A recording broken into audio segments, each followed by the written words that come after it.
At nandito po tayo sa Coffee Processing Facility. Tara! Ito po, paano makagawa ng coffee. Yun ako, ipaprocessing nyo po sa facility at i-dry at i-dry po at i-store.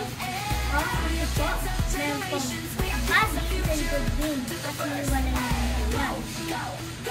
At nandito po tayo sa Ambagyo Bayongbong. Kung makikita niyo po sa aking likuran, ang coffee tree. Kung makikita niyo po ang kulay po, ang kulay green ay hilo pa po. Pag kulay red po, ay palila po, sinisin.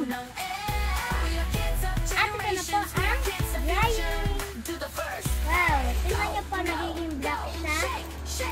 At sinatanggal niyo po yan. Ito din po, yan. Ito naman po may brown. Ito naman po ay silang ang bihani. Yung ano po, balat po ay tatanggalin niyo po at iiwalan niyo na po. Kaya, yan po yung coffee steam.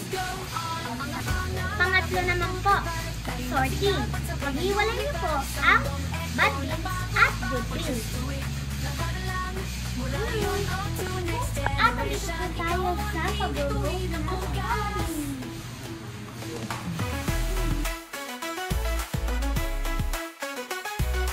At pangapat naman po, roasting. Katulad po niya.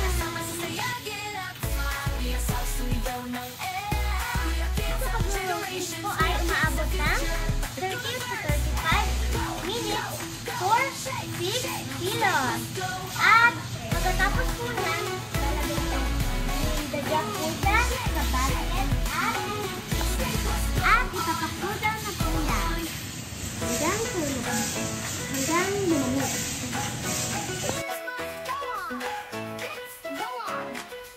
Ito na po ang roasted beans.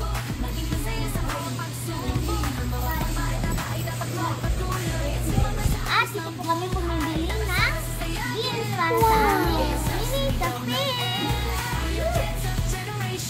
Alam po ng mini cafe po namin ay Booster Cafe! Kaya po, bumili na po kayo sa amin! Tawanan na para sa samahan. Chimbog at kaalaman na matututunan. Ikaw ang bida, dito glow up. Lady Eva, lady on top. Tara sama sa saya, get up. At bisitahin niyo po ang Coffee Processing Facility. Dito lang po yan sa Ambagyo sa Nueva Vizcaya. Kaya bumili na po kayo dito ng coffee. Tawanan na pagsasamahan. Chimbog at kaalaman na matututunan. Ikaw ang bida, dito glow up. Lady Eva, and be on top.